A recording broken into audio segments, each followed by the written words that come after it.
The wedding planner's hands shook as she approached the altar where my brother stood, her iPad displaying a bank alert that would end his perfect day. Anonymous benefactor has withdrawn all payments. Vendors departing in 30 minutes. I watched from the parking lot through my daughter's adaptive van window, her cerebral palsy preventing her from walking, but not from understanding that Uncle Ethan had just called her too disruptive for his Instagram-perfect wedding. The real question was whether he'd noticed the photographer I'd hired was live streaming his humiliation to the 50,000 followers who'd been watching our family's inspirational journey for the past 3 years. "Mommy, why aren't we going inside?" Lily asked from her wheelchair, her voice thick with the effort speech required. At 7 years old, she understood more than most people gave her credit for.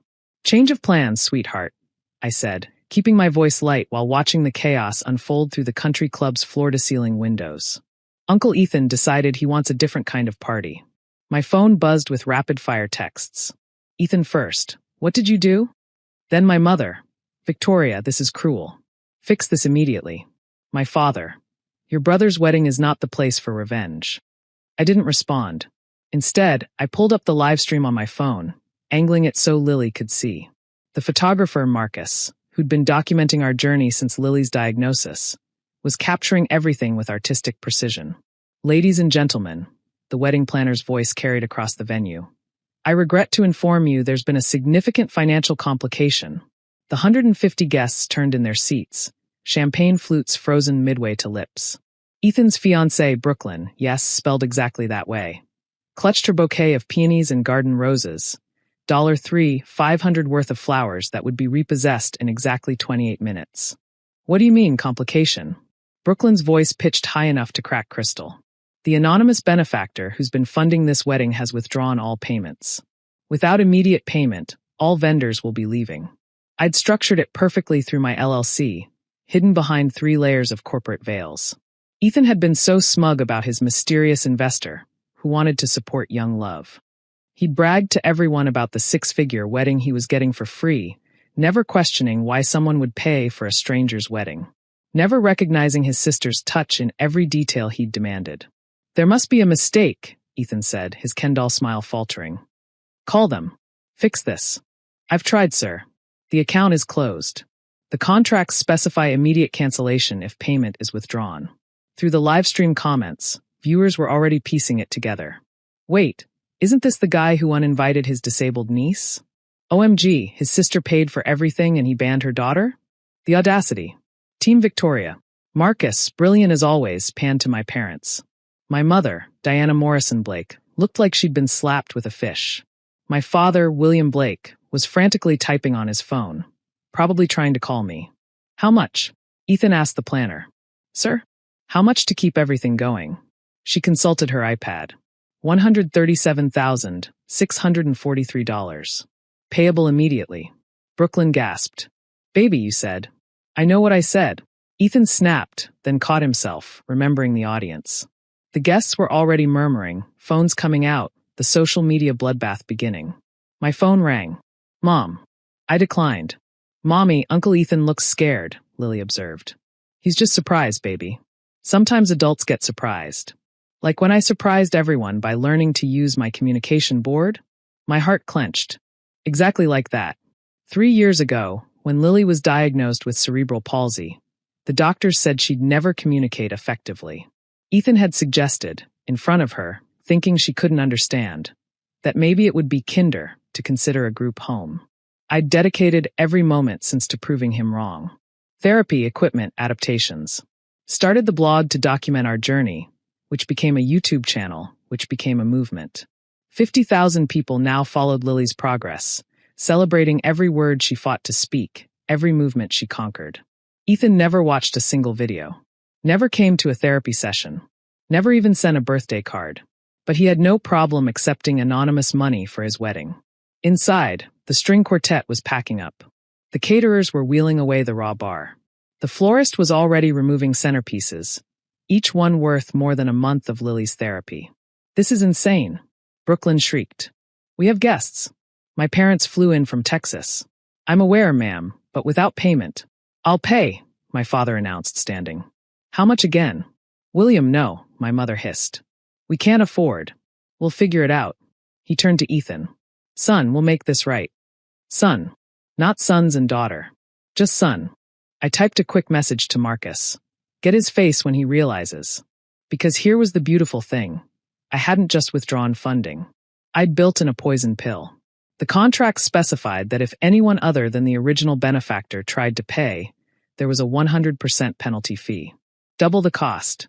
The wedding planner checked her tablet as my father approached with his credit card. Sir, I need to inform you there's a substitution clause. If you're not the original payer, the amount doubles to $275,286. The silence was exquisite. That's extortion. Dad sputtered. It's contract law, sir. All parties agreed to these terms. Ethan snatched the tablet, reading frantically. There it was, buried in subsection C, paragraph 12. The clause I'd insisted on, knowing this moment would come. Who does this? He raged. Who puts this kind of clause in a wedding contract? Someone who knows their family, I thought. My phone buzzed. 17 missed calls now. But also thousands of comments on the live stream. The brother is trash. Imagine banning a child from your wedding because of a disability. Plot twist. The sister planned this whole thing. Iconic. Inside, guests were getting restless. The bar was being dismantled. The cake, a 7-tier monstrosity that cost $8,000, was being loaded back into the baker's van. Vicky, please answer. You need to see this. The text was from my cousin Sarah, with a link. I clicked. Someone had screenshotted Ethan's texts from this morning and posted them. Lily can't come. This is a child-free wedding. It's not about her wheelchair. It's about the sounds she makes. I don't want my wedding ruined by her disruptions. Family only. Real family. Real family. As if Lily's disability made her less real, less family, less deserving of love. The internet was destroying him in real time. The hashtag Team Lily was already trending. Someone had found his LinkedIn, his Instagram, his TikTok where he posted gym videos with inspirational quotes about building your best life. The comments were brutal. Your best life doesn't include your disabled niece? Bro skips leg day and empathy day. Imagine being this pretty on the outside and this ugly on the inside. Marcus was interviewing guests now, their reactions a mix of shock and secondhand embarrassment.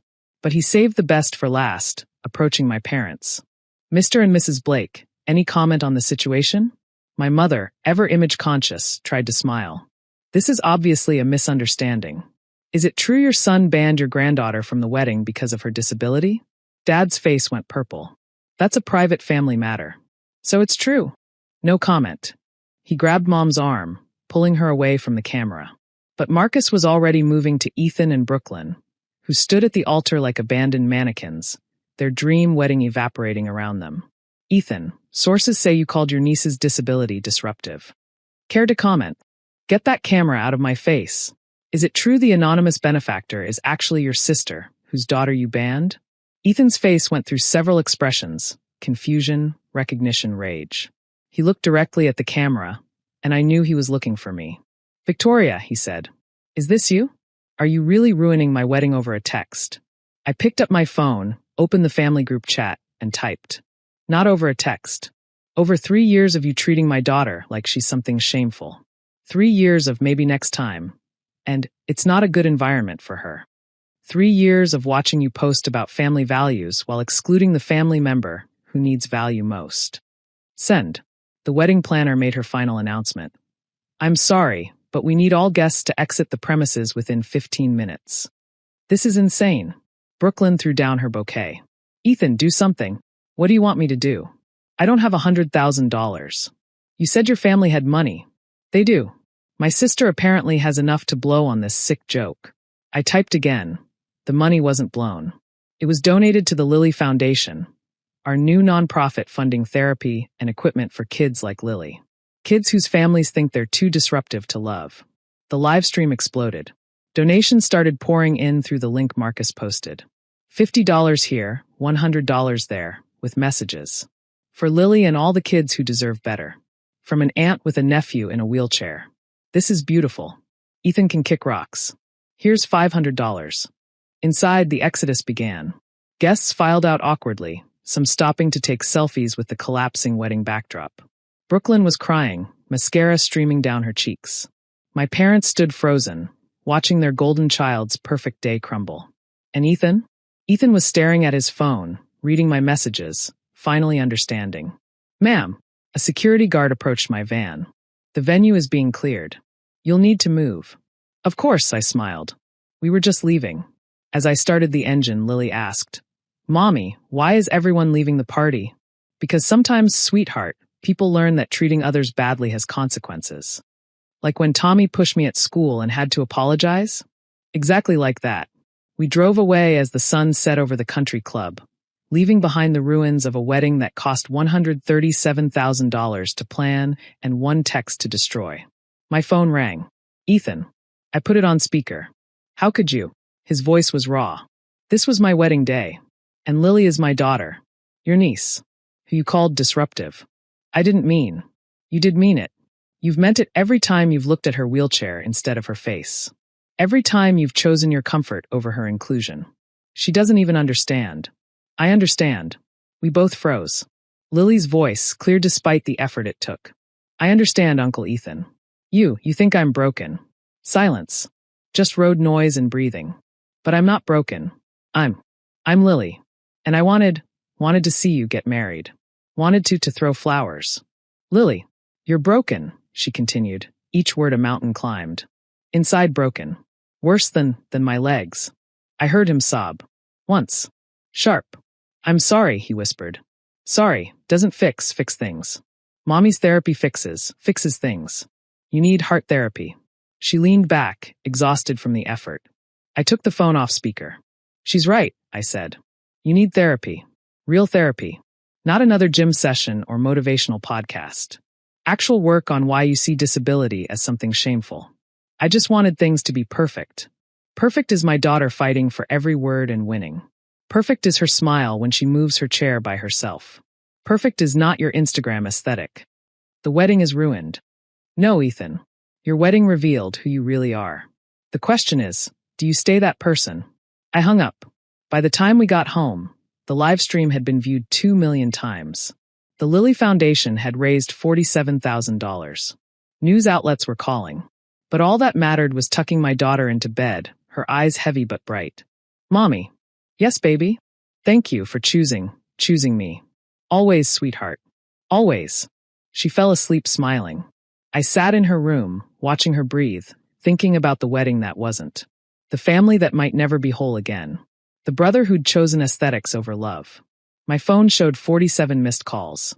200 texts. An email from a publisher interested in our story. But the only notification that mattered was from Marcus. Check your DMs. It was a video. Not from inside the venue, but from the parking lot. A lone figure in a tux, sitting on the curb, head in his hands. Ethan. Audio picked up his words. What have I done? Oh God, what have I done? Maybe, just maybe, that was the beginning of his heart therapy. Or maybe it was just regret over a ruined party. Time would tell. But either way, Lily would keep rolling forward, speaking her truth one word at a time.